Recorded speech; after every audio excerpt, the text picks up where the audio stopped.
আসসালামু আলাইকুম রহমতুল্লাহ।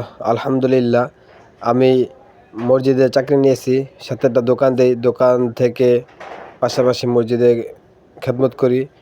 বাচ্চাদের ছুটি দিয়ে এসেছি আমাদের মরিচ খেতে ভিটামিন দেওয়ার জন্য, কারণ গাছগুলো মোটামুটি বড় বড় হয়ে যাইতেছে, মরিচ ধরতেছে, ফুল চাটতেছে। এখন ভিটামিনটা দেওয়া খুব জরুরি, তাই সকাল সকালে চলে আসলাম ভিটামিন দেওয়ার জন্য।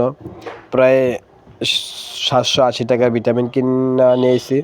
তো ওগুলো আমি মিক্সার করতেছি। মিক্সার করার পরে আমি খেতে নিজেই দিয়ে এরপরে যাব মসজিদের উদ্দেশ্যে রওনা হব।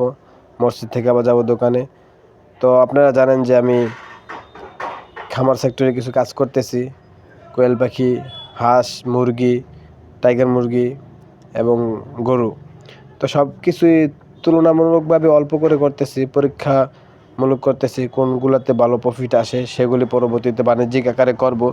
তো আপনারা সবাই পরামর্শ দেবেন কিভাবে কোনটা করলে ভালো হয়, কোন সিজনে কোনটা করলে ভালো হয়, কোন রোগের কি ওষুধ দিতে হয়, এগুলো সবই কমেন্ট করে জানাবেন, ভালো মতামত দিবেন। কারণ যেহেতু এই লাইনে নতুন, একে অপরকে পরামর্শ দিতে হবে, এটাই স্বাভাবিক। একে অপরের সাহায্য ছাড়া সাকসেস হওয়া যায় না। তো ইনশাল্লাহ এগুলো করার চেষ্টা করতেছি। শুরুতে একটা দোকান দিছি, ওই দোকানের পাশাপাশি আমি এগুলো করতেছি। দোকান থেকে কিছু টাকা বের করে সামান্য করে বের করে এগুলো করতেছি। তো যখন দেখা গেছে এগুলো যদি আমার খুব সুন্দরভাবে হয়, এগুলো তো শখের, অনেক কিছুই করব যদি আল্লাহ পাক নসিবে রাখে।